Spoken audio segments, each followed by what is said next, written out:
우리 옆에 있는 성도님들과 인사하실까요? 잘 오셨습니다. 네, 오늘 말씀의 제목은 내가 곧 길이요라는 제목으로 하나님의 말씀을 나누겠습니다. 제가 상담 심리를 이렇게 공부하면서 건강한 사람들의 여러 특징이 있는데, 건강한 사람은 이 두 가지가 균형을 잘 이룹니다. 그러니까 분리가 잘 되고, 그리고 분리가 됐다면 그 분리된 그 현장에서 개별화로 살아갑니다.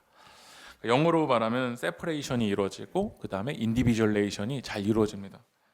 그러니까 예를 들면 어린아이로 따지면요, 어렸을 때 부모님과 건강한 애착이 형성되면 어느 순간은 이제 떨어져야 될 때가 있잖아요. 그럼 그때는 잘 떨어지게 됩니다. 건강한 분리가 일어나고, 그리고 새롭게 결혼할 수도 있고, 새로운 직장을 갈 수도 있고, 그 새로운 삶의 터전에서 그 개별화, 하나님의 인도하심에 이끌려서 잘 살아간다라는 거야. 그러나 건강하지 못한 사람은 분리가 잘 일어나지 않고 개별화도 제대로 건강하게 일어나지 않습니다. 이스라엘 백성들을 하나님이 이 히브리 노예를 가나안 땅으로 이끌어 주셨어요. 왜냐하면 노예로 살아간다는 건 집착하며 살아가거든요. 돈에 집착하고 명예에 집착하고 권력에 집착해요. 그런 노예들을 하나님이 자유하게 가나안 땅으로 이끄셨잖아요. 그런데 그렇다면 이제 이스라엘 백성들이 하나님을 신뢰하고 가나안 땅으로 이제 애국과 분리되어서 이제 개별화, 이제 자유함으로 성령 안에 이끌려 살아가야 되는데, 이스라엘 백성들이 이 광야의 그 길을 걸어가면서 이 노예의 근성이 있는 거야. 뭔가 고난의 문제가 오고, 뭔가 삶의 문제가 오면 어디로 다시 묶여가냐면요, 애굽으로 묶여갑니다. 애굽에 살았으면 굶어 죽지는 않았었을 텐데, 애굽에선 물도 먹었었을 텐데, 애굽에서는 음식도 먹었었을 텐데, 하나님이 인도하시는 그 가나안 땅으로 나아가면서 그 삶의 현장 속에서 개별화를 이루어내지 못하는 거야. 계속 묶여 있는 거죠. 그러니까 어른이 되어서도 아직도 그 부모님의 상처에 묶여 있고, 어떤 상처에 아직도 거기 안에 묶여 있는 거예요. 분리가 일어나지 못하는 거죠. 그러나 건강한 사람은 우리가 은혜를 받았다라면 그 삶의 현장으로 성령에 이끌려 담대하게 나아갑니다. 사도행전 1장 8절 읽어볼까요? 시작. 오직 성령이 너희에게 임하시면 너희가 권능을 받고 예루살렘과 온 유대와 사마리아 땅끝까지 이르러 내 증인이 되리라 하시니라. 오늘 이 시간 여러분들이 성령을 통해서 은혜를 받으면요, 여기 머무르시면 안 돼요. 가셔야 돼요. 사마리아로, 땅끝으로. 저는 오늘 여러분들이 그 주님의 은혜를 통해서 삶의 현장으로 아름답게 나아가길 주님의 이름으로 축복합니다.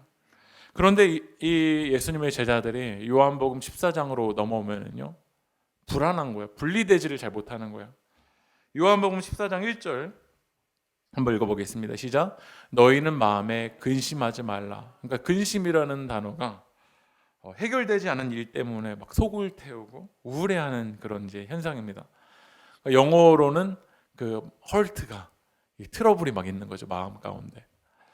여러분도 마음 가운데 이런 근심이 있지 않습니까? 오늘 예배를 드리면서 마음이 불안하고 우울한 마음이 있고, 그런 모습이 우리 가운데 있을지 몰라요. 제자들이 그랬거든요. 예수님이 너희 근심하지 말라고 했던 건 지금 제자들이 불안한 거야. 왜 이렇게 제자들이 불안하냐면, 이제 예수님이 요한복음 2장일 때만 하더라도 막 화려한 표적들이 일어났어요. 근데 13장, 14장으로 넘어갈수록 표적이 안 보여. 카리스마 있는 그런 매력적인 모습들이 안 보여. 예수님 너무 하찮아 보여. 예수님이 종처럼 더러운 발을 막 제자들의 발을 씻고 있는 거야. 그런 예수님을 보고 있자니 어떻죠? 불안한 거야. 내 삶 속에서도 막 화려한 일들이 일어나면 불안하지 않을 때가 있습니다. 근데 내 삶이 뭔가 낮아져야 되는 것 같고, 뭔가 매력적이지 않아 보일 때 우리는 불안해 보입니다. 교회를 다니는 사람들도 마찬가지인 것 같아요. 우리가 어떻게 새로운 사람을 만나면 그가 신앙을 가지고 있다면 물어보잖아요. 어디 교회 다니세요? 그러면 막 교회가 몇천 명, 만 명 다니는 교회 분들은 교회 이름을 당당하게 이야기합니다. 그런데 작은 교회를 다니시는 분들은 교회 이름이 있잖아요. 그럼 뭐라고 하냐면, 어디 교회 다니세요? 동네 작은 교회 다녀요. 네. 그래서 진짜 목사님 한 분이 열받으셔서 교회 이름을 동네 작은 교회로 지으셨어요. 한번 쳐보시면 나와요. 그러니까 우리는 매력적이지 보이지 않으면 불안해하는 거예요.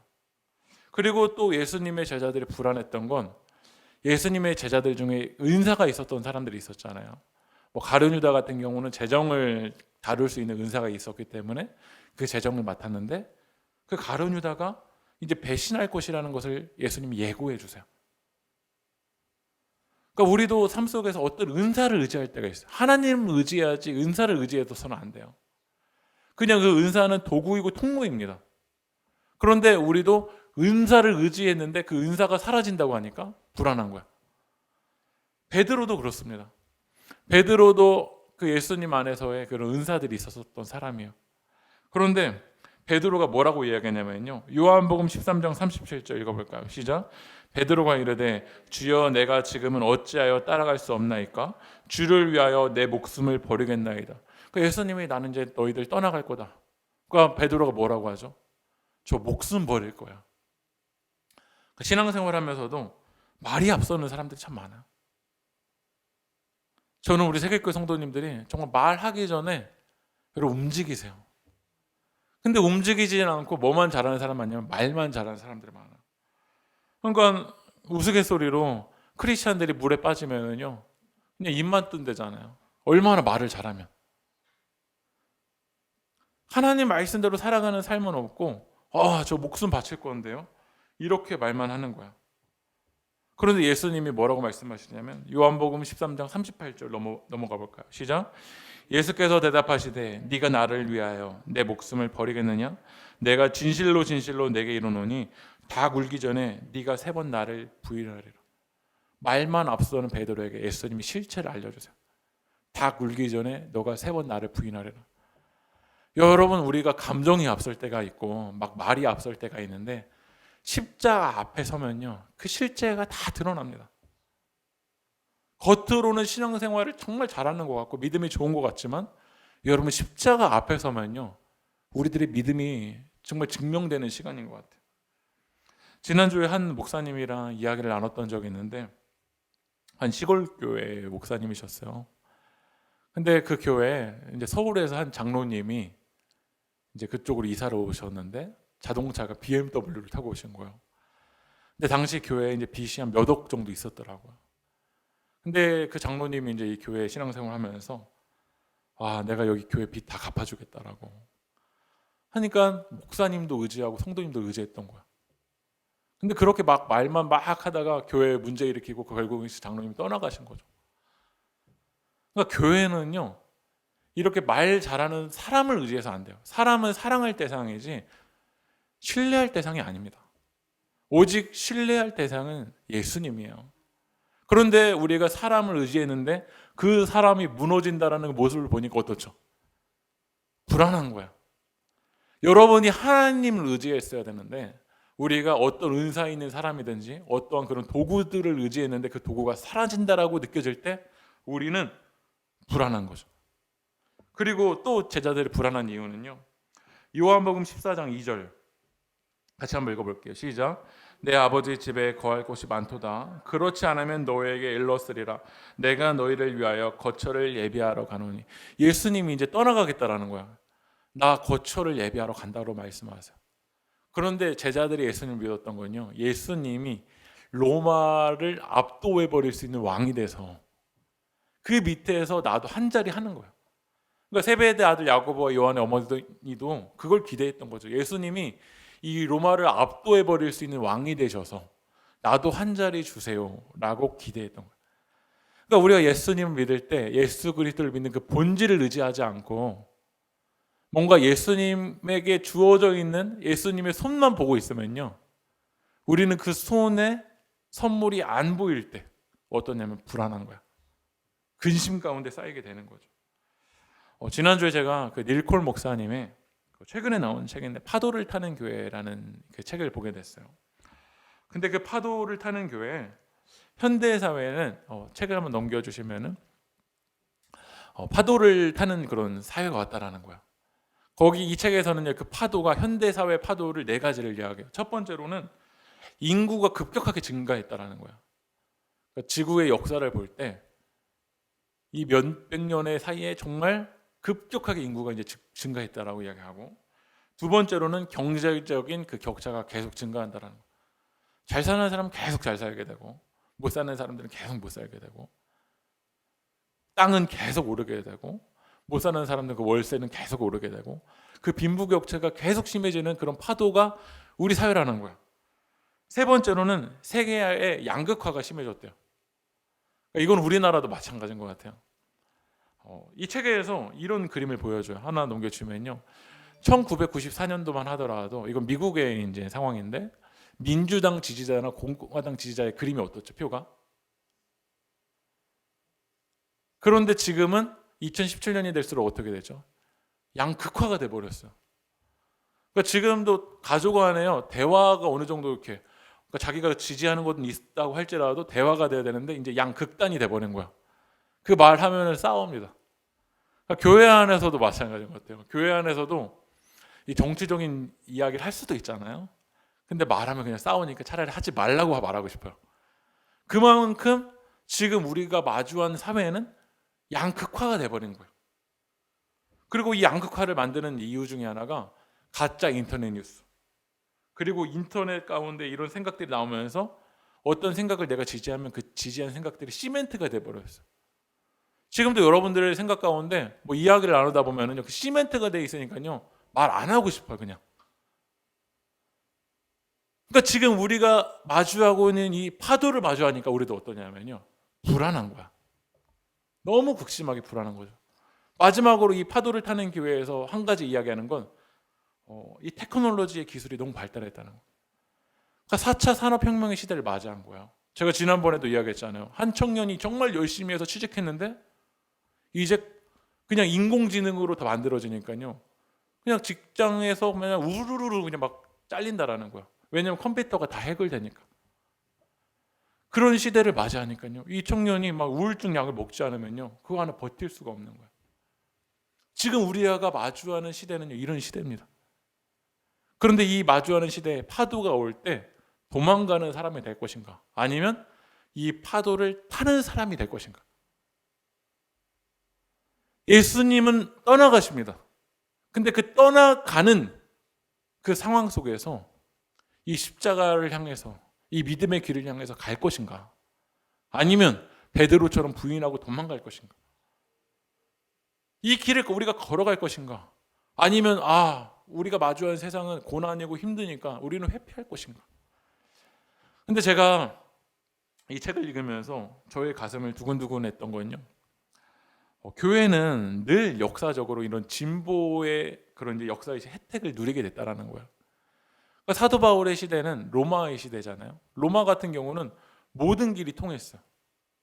그런데 이 길로 죄도 가기도 했지만 사도 바울과 같은 사람은 복음을 가지고 로마로 가는 길이 되어버렸다는 거야. 성경이 나올 때는요, 인쇄 기술이 막 발달했었잖아요. 그 이후에 이 종교 개혁을 일으킬 때 막 그 성경이 이제 보급되는 시대에 인쇄 기술이 발달됐어요. 근데 인쇄 기술이 발달될 때 그 기술을 가지고 뭐가 보급됐었냐면 성경이 보급되는 도구가 됐었던 거야. 그 책에서 이런 망치를 예로 들더라고요. 한 망치가 어떠냐면 다른 사람의 두개골을 박살내는 도구가 될 수도 있지만, 그 망치가 이 다리를 건설할 수 있는 도구가 될 수 있다는 거예요. 그러니까 망치 자체는 본질적으로 악하지도 선하지도 않다라는 거예요. 중요한 건 그 도구가 예수님의 사람에 붙들릴 때는 다리를 건설하는 도구가 될 수가 있고, 그러나 예수님의 손에 아니라 이 악한 사람들의 도구에 붙들릴 때는 사람을 죽이는 도구가 될 수 있다는 거예요. 그러니까 어느 시대에든지 이렇게 발전하는 그런 상황을 맞이했어요. 그러나 예수님의 사람에게는 그것이 복음을 전하는 도구가 되고 통로가 될 수가 있어요. 지금 이렇게 인터넷이 발달되어 있어요. 교회들마다 불안하죠. 그러나 예수님의 손에, 예수 그리스도의 사람들에게 이런 인터넷 도구, 뭐 줌, 유튜브가 붙들리면 복음을 전하는 도구가 될 수가 있고, 그것이 아니라 악한 죄인들에게는 그 도구가 그 악을 전하는 도구가 될 수 있다는 거죠. 불안한 도마가 예수님에게 물어봅니다. 예수님 가신다고 하는데 도대체 길이 어디입니까? 요한복음 14장 5절 같이 한번 읽어보겠습니다. 시작. 도마가 이르되 주여 주께서 어디로 가시는지 우리가 알지 못하고는 그 길을 어찌 알겠사옵나이까. 이제 요한복음 2장일 때랑은 전혀 상황이 달라. 예수님 하찮아 보이고 그런 은사를 가지고 있었던 사람들도 떠나간다라고 하고 예수님도 가신다고 말하는 거야. 그런데 이 도마가 물어보는 거야. 예수님, 어디로 가는지 제가 어떻게 알겠어요? 제가 어떻게 이 상황을 부딪힐 수 있겠어요? 여러분도 지금 고난의 상황이고 어려운 상황이고 마음이 근심스럽고 불안하고 두려운 상황인데 예수님, 어떻게 제가 부딪힐 수 있겠어요? 제가 어떻게 파도를 탈 수 있겠어요? 그런 도마에게 예수님이 대답하시는 거예요. 요한복음 14장 6절 읽어볼까요? 시작. 예수께서 이르시되 내가 곧 길이요 진리요 생명이니 나로 말미암지 않고는 아버지께로 올 자가 없느니라. 다시 말하면 우리가 아버지께로 갈 수 있는 그 유일한 길은 누구죠? 예수 그리스도입니다. 우리 삶 가운데 고난이 오고 위기가 오지만 우리 안에 예수 그리스도가 있고 우리가 이 길을 걸어간다면 우리는 하나님 아버지께로 갈 수 있다는 거예요. 우리 세길교회가 이 세자가 아이가 아니라 어떤 자죠? 어입니다. 그러니까 세상 세자예요. 그러니까 세길교회의 비전 중에 하나는 세상을 향해 나아가는 거예요. 왜냐하면 세상에 복음을 전할 대상들이 있으니까. 그래서 저희 세길교회 더 행복한 도서관이 있잖아요. 코로나 기간에도 한 주도 빠지지 않고 청년들 봉사하러 이렇게 왔었어요. 그러니까 제가 전도하러 밖으로 나간다고 하면 청년들이랑 뭐 이야기할 수도 없겠지만 이 봉사하러 온 청년들이랑 제가 부딪힐 수 있고 만날 수 있는 마음만 먹으면 만날 수 있어요. 내일도 제가 클릭만 해놓으면요 청년들 내일도 올 거예요. 줄을 서서 기다리고 있어요. 그런데 제가 왜 세상에 나갈까요? 왜 도서관이 필요할까요? 그냥 새 교회로만 있다면 우리 교회는 필요하지가 않습니다. 길을 전하기 위해서요. 길을 모르고 있는 사람들에게 그 길을 전하고 함께 그 길을 걸어가기 위해서 우리는 새 길이라는 비전을 가지고 나아가는 거예요. 스티브 원 저스틴 버자드가 도시목회 가이드라는 책에서 이렇게 얘기를 했습니다. 도시에 취해버려서 정작 우리가 전해야 될 그 세계관을 전하지 않는 게 문제라는 거. 우리 교회도 도시 안에 있잖아요. 그러니까 교회마다 뭐 온라인 예배도 만들고 뭐 카페 교회도 만들고 세상과 접촉할 수 있는 통로들을 만들었어요.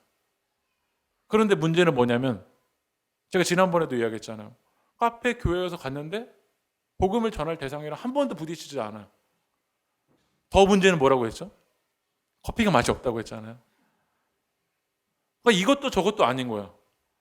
세상이랑도 압도하지 할 수 있는 실력도 없고 길도 전하지 않고 있고 저에게도 이런 그런 연약한 모습들이 있었던 것 같아요. 하루는 금요기도회를 앞두고 아내에게 전화가 왔어요. 따르릉 전화가 왔는데 아내가 굿뉴스를 전해주겠다라는 거예요. 한 가정이 저희 교회에 금요기도에 오겠다라는 거예요. 그런데 이 개척교회 목사님에게는요 며칠을 굶어도 진짜 그걸 이겨나갈 수 있는 힘이요 한 사람이 교회 온다는 소식이에요. 예배를 진짜 말씀을 전하고 있는데 저기에서 누가 딱 문을 열고 들어온다. 그럼 막 가슴이 막 벌렁벌렁 막 거리고 너무 행복한 거죠. 근데 제가 그 전화를 받았는데 그날은 좋지가 않은 거야. 그때 오셨던 이제 가정이 한승법 집사님네 가정이었거든요. 근데 그 소리를 들었는데 제가 별로 안 좋고 불안했어요. 왜냐하면 당시에는 저랑 아내랑 그다음 병 선생님이랑 하이랑 도준이 이렇게 와서 이렇게 옹기종기 모여서 이제 기도하고 있었는데 제 마음에 이런 마음이 드는 거예요. 차라리 주일날 오지. 주일날에는 뭐 많은 인원이 아니더라도 주일날에는 좀 더 있을 텐데. 그때는 뭐 프로젝트도 킬 수 있을 텐데. 근데 제가 기타 한 대를 가지고 찬양 인도를 한다라는 게 전혀 매력적이지 보이지 않은 거야. 그러니까 제가 불안하더라고. 그래서 아내가 이제 막 전화를 돌렸어요. 권사님에게 전화해서 권사님 한 가족 오신다고 하는데 오실 수 있으시겠어요? 근데 그때 이제 장명재 권사님이 전화를 주셨던 걸 생각나는데 아직 일이 안 끝났다고. 아, 망했다. 근데 실제로 오셔서 제가 찬양을 하는데 제 마음에는요 오히려 부끄러운 거예요. 그러니까 베드로가 십자가 앞에서 실제가 드러났던 것처럼 저도 이 십자가 앞에서 실제가 드러난 거예요. 제가 정말 전도하려는 목적 뭐였나? 정말 예수님을 전하는 거였나? 아니면 우리 교회의 매력을 전하는 거였나? 여러분, 교회가 본질적으로 해야 되는 일은요, 성도님들의 필요를 만족시키는 게 아닙니다. 삶의 필요에 대해서 공감은 해야 되겠지만 세상으로 들어가서 우리가 전해야 될 사명이 있습니다. 그건 매력이 아니라 복음입니다. 그런데 유진 피터슨이 이런 얘기를 해요. 미국 교회의 과오가 뭐냐면 교회를 소비자들의 기업으로 만들었다는 거예요. 그러니까 성도님들이 뭘 원하나, 그래서 그 매력적인 걸 보여주고 그 매력적인 반짝 이벤트만 만들어주는 교회가 돼버렸다는 거예요. 이상훈 교수님이 리싱크 철치라는 그 책을 만들었거든요. 근데 그 책에서 리스트들이 나와요. 교회들의 리스트들. 제가 한번 읽어드릴게요. 저는 여러분들이 어떠한 교회고 어떤 교회를 꿈꾸는지 한번 보세요. 읽어드리겠습니다. PPT 넘겨주실까요? 무한 경쟁과 성장에 치우쳐 본질을 상실해버린 한국교회. 회심 성장이 멈춰버린 교회. 그러니까 회심으로 세워져 가는 게 아닌 거예요. 회심으로. 건물과 외형적인 화려함에 취해버린 교회. 수많은 프로그램과 행사로 1년 12달이 바쁘게 돌아가는 교회. 사회적인 책임과 섬김을 교회 성장의 방편으로 삼는 교회. 그 다음에는 또 이동 성장을 어쩔 수 없는 현상으로 받아들이고 합리화시키는 교회. 수적 성장을 위해 모든 것을 집중하는 교회. 주일 학교가 죽어가고 젊은이들이 교회를 떠나도 두 손을 놓고 있는 교회. 시대를 향한 예언자적 사명을 잃어버리고 자기 자신에 몰두하고 있는 교회. 교회됨이 무엇인지를 망각하고 있는 교회. 교회됨이 무엇인지를 망각하고 있는 교회.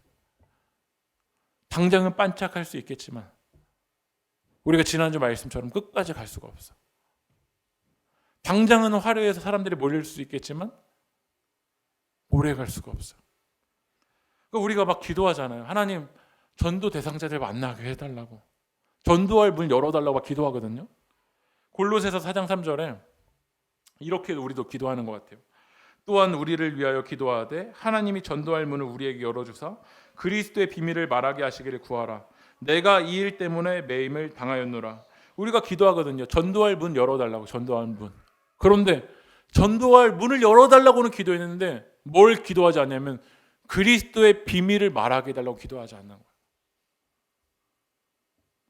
전도라는 것은 전하는 거잖아요. 뭘 전하냐면 도를 전하는 거예요. 그 도가 도. 우리 세길교회 그 길이거든요. 그런데 전은 있는데 뭐가 없냐면 길이 없는 거야. 제가 그때 교회에 이게 널브러져 있는 물티슈를 봤어요. 전도 물티슈. 한번 이게 넘겨주시면요, 이렇게 물티슈가 교회들마다 물티슈가 있는데 앞에는 뭐 있냐면 교회 홍보하는 거예요. 사실 예배 시간 몇 시다 있고, 그리고 이제 그 뒷면을 제가 보니까 뒷면에는 뭐 사용리 이런 거 있는데 그 가장 많은 부분을 차지하고 있었던 당시 물티슈는요, 물티슈의 성분이 뭔가 뭐 그런 거 있고, 뭐 짤막하게 그 옆에다가요 돈은 아주 그냥 보이지도 않게 딱 써 있더라고. 그러니까 전도가 아니라 우리 뭐라고 했냐면 교회를 사실 홍보를 하고 있는 거예요. 그리고 홍보를 하려고 하는데 우리 안에 매력적인 것이 없다라고 생각하면 우리가 처음에 이야기했던 대로 동네 작은 교회 다니는데요. 예수님을 우리를 위해서 죽으셨고 부활하신 정말 온 인류의 어떤 것보다 그 가치 있는 복음을 가지고 있는 우리들은요, 불안한 거야. 두려운 거야. 그러니까 우리는 당당하지 않아요. 잃어버린 양에게 금요 기도회가 매력적이지 않다라는 그런 생각을 가지고 있는 사람이 어떻게 한 영혼을 주님께로 인도할 수가 있겠어? 우리 안에 매력적인 게 보여줄 게 없다라는 그런 생각을 정말 중심으로 가지고 있는 사람이 어떻게 한 영혼을 예수님께로 연결하실 수 있겠어요? 그래서 제가 그때 전도 책자를 만들었어요. 정말 하나님을 정말 전하고 싶다. 한 영혼에게 정말 하나님 나라를 전하고 싶다. 제가 개척교회 5년 동안 뭐 물티슈도 나눠보고 커피도 나눠봤는데 이젠 밖에서 제가 나눠주는 커피보다 어디가 솔직히 더 맛있냐면 카페가 더 맛있어요. 교회 커피보다요 밖에서 나눠주는 게 더 맛있어요. 저희 교회는 좀 유일하게 예외예요. 왜냐하면 선교사님에게 그 카페 강의를 좀 받아가지고 저희 교회는 좀 유일한데 대부분은 제가 아까 말했잖아요. 맛 없다고. 예. 그러니까 밖에가 더 맛있어요. 우린 별로 매력적이지 않아요.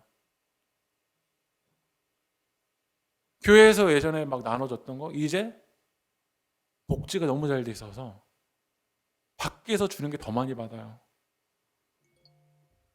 근데 그때 제가 전도 책자를 만들면서 하나하나 써본 거야. 요나를 통해서 정말 하나님 나라가 뭘까? 죄는 뭘까? 은혜는 뭘까? 그 주님의 사랑은 뭘까? 근데 생텍쥐베리가 이런 얘기를 했어요. 더 할 게 없을 때가 아니라 더 뺄 것이 없을 때 완벽해진다. 당시 제가 이제 이 전도 책자를 만들었는데 그림을 일산에 아는 청년이 그림을 그려줬어요. 그리고 이 전도 책자를 그림책으로 만들려는 컨셉을 잡다 보니까 이 디자인을 도와주신 분이 좀 글을 좀 빼달라는 거예요. 근데 제가 막 그 예화도 막 좋은 예화도 넣어놓고 이 글도 넣어놓고 이 글도 넣었는데 너무 아까운 거야.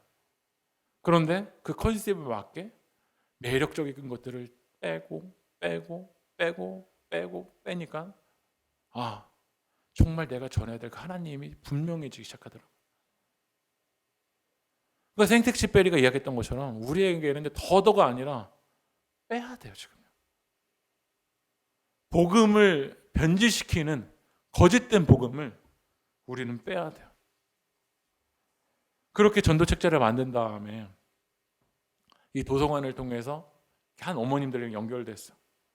그래서 수요일 날 제가 한 어머님에게 이야기했어요. 수요일 날 저랑 같이 하나님을 전하는 모임을 가지려고 하는데 괜찮으세요? 그래서 저랑 아내랑 한 어머님 3명이 모이는 거예요. 근데 제가 전할 거는 이 매력적인 상황을 전할 게 아니라 한 어머니에게 하나님 나라를 전하겠다는 것이 있으니까요. 전혀 부끄럽지 않은 거예요.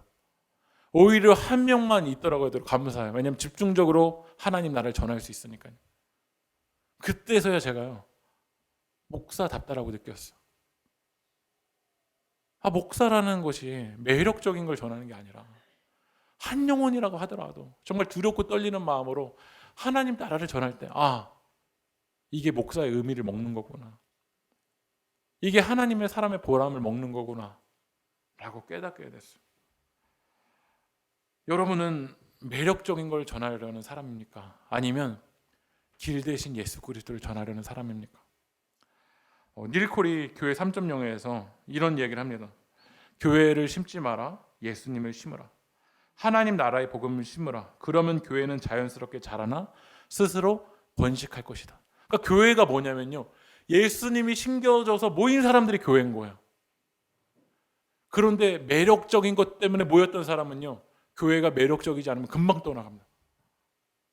그러나 길 대신 예수 그리스도를 따라왔었던 사람은요, 매력적일 수도 있고 매력적이지 않을 수도 있어요.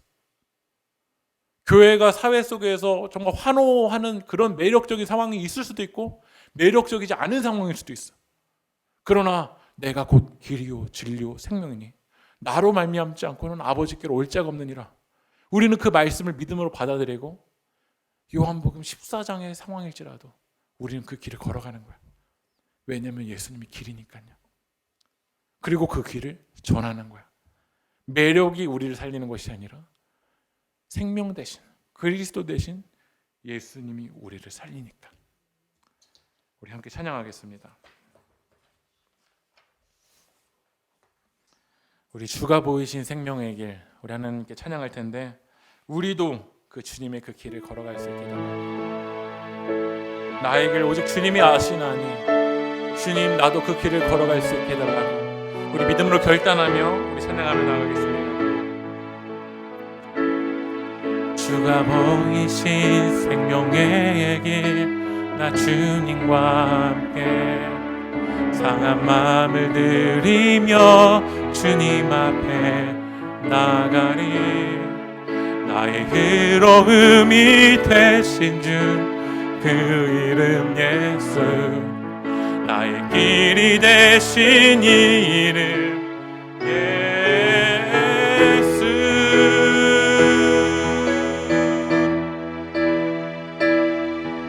나의 길 오직 그가 지나니 나를 단련하신 후에 내가 정금같이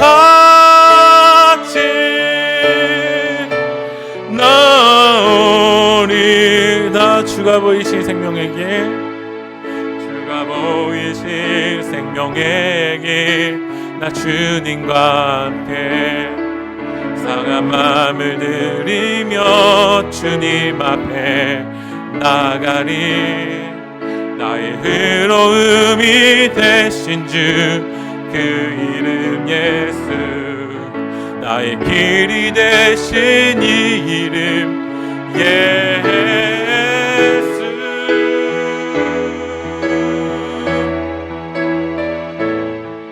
나의 길 오직 그가 지나니 나를 단련하신 후에 내가 정금같이 나오. 우리 두 손 들고 나의 길 오직 그가 지나니 나의 길 오직 그가 지나니 나를 단련하신 후에 내가 정금같이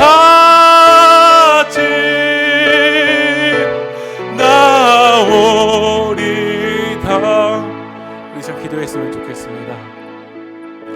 지금 우리가 살아가는 이 삶의 세상 속의 모습이 정말 큰 파도가 우리 가운데 옵니다. 그러나 우리가 하나님이 아니라 어떤 은사를 의지하고 상황을 의지하고 하나님을 신뢰하기보다 어떤 사람을 신뢰하고 어떤 상황을 신뢰했다면 우리는 요한복음 14장의 상황으로 넘어갈수록 점점 마음이 불안하고 근심합니다. 그러나 그럼에도 불구하고 우리가 이 요한복음 14장을 지나갈 수 있는 건 예수님이 우리의 길이시고 예수님이 우리의 길을 아시고 선한 목자 되신 그 예수님께서 우리의 앞서 가시면서 우리 길을 인도해 주시는 줄 믿습니다. 우리가 이 시간 기도했으면 좋겠습니다. 하나님, 우리 매력이 아니라 주님, 우리의 생명 되신 그 길 대신 예수님을 의지하게 하시고 그 길 대신 예수님 따라가게 하여 달라고 우리 시간 다 함께 기도하며 나가겠습니다. 기도합시다. 주여, 주여. 아버지 하나님, 우리가 이 시간 길 대신 예수님 따라가기 원합니다. 하나님, 우리가 상황 가운데 불안하고 하나님, 우리가 상황을 바라보면은 우리 안에 매력적인 것이 보이지 않을 때 우리 안에 정말 두려운 마음이 있습니다. 우리 안에 불안한 마음이 있습니다. 하나님, 우리 안에 있는 그 두려움과 불안을 예수님의 십자가 앞에 못 박게 하시고 아버지 하나님, 우리 앞서가시는 그 선한 목자 되시는 우리가 예수님을 바라보기 원합니다. 예수님이 우리의 길인 줄 믿습니다. 예수님이 우리의 길인 줄 믿습니다. 예수님이 우리의 유일한 길인 줄 믿습니다. 하나님, 우리가 그 유일한 길 대신 그 예수님을 붙들게 하시고 그 길 대신 예수님 바라보게 하시고 그 길 대신 예수님을 아버지 하나님 나아갈 수 있도록 성령 역사해 주시옵소서. 나의 길 오직 주님이 하시는 줄 믿습니다. 아버지 하나님, 나의 삶을 주님이 오직 주님이 하시는 줄 믿습니다. 하나님, 우리가 그 길 대신 예수님을 바라며 아버지 우리를 더욱더 단련하시고 우리를 더 정금 같게 나아가기 원하시는 그 주님을 우리가 가기 원합니다. 아버지 하나님, 우리가 그 길을 걸어가면서 우리가 더욱더 훈련되고 우리가 더욱더 단련되어서 더 주님 앞에 정금같이 나아갈 수 있도록 더 주님 앞에 정금같이 나아갈 수 있도록 성령 역사하여 주시옵소서. 하나님, 길 대신 예수님 바라봅니다. 주님 길 대신 예수님 바라봅니다. 길 대신 예수님 아버지 하나님, 이 상황 속에서 아버지 하나님, 우리가 주님 이끌어 나갈 수 있도록 성령 우리 역사하여 주시옵소서. 하나님, 우리 마음을 주님 붙잡아 주시옵소서. 주님 인도하여 주시옵소서. 주님 우리 마음을 주님 붙잡아 주시옵소서. 주여 성령을 인도하시옵소서. 아버지 우리 길 대신 예수님 바라봅니다. 주여 아버지 하나님, 우리 붙잡아 도와주시옵소서. 하나님 우리 도와주시옵소서. 하나님 도와주시옵소서. 하나님 길 대신 예수님 아버지 하나님, 우리가 정말 그 길을 분명히 원하고 하나님, 우리가 예수님을 바라보기 원합니다. 아버지 우리가 예수님을 바라보기 원합니다. 아버지 하나님, 우리를 나갈 수 있는 원합니다. 아버지 하나님, 주님께서 보이신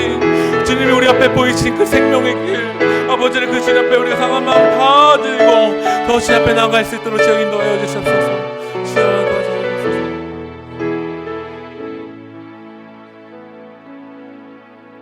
십자가의 길을 걸어가시며 죽기까지 우리를 사랑하시며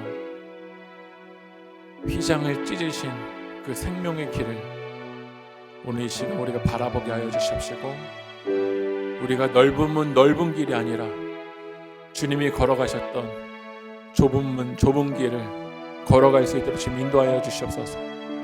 주님, 때로는 우리 안에 제자들처럼 두려웠고 불안하고 근심의 마음이 있습니다. 주님께서 그 마음, 상한 마음을 위로하여 주시옵시고, 그 상한 마음도 오늘 주님 앞에 드립니다. 오늘 그 마음까지도 주님 앞에 드리며 주님 앞에 나아가기 원합니다. 선한 목자 되신 예수님, 우리를 인도하여 주시옵소서. 인도하여 주시옵소서. 이 모든 말씀 예수 그리스도의 이름으로 기도합니다.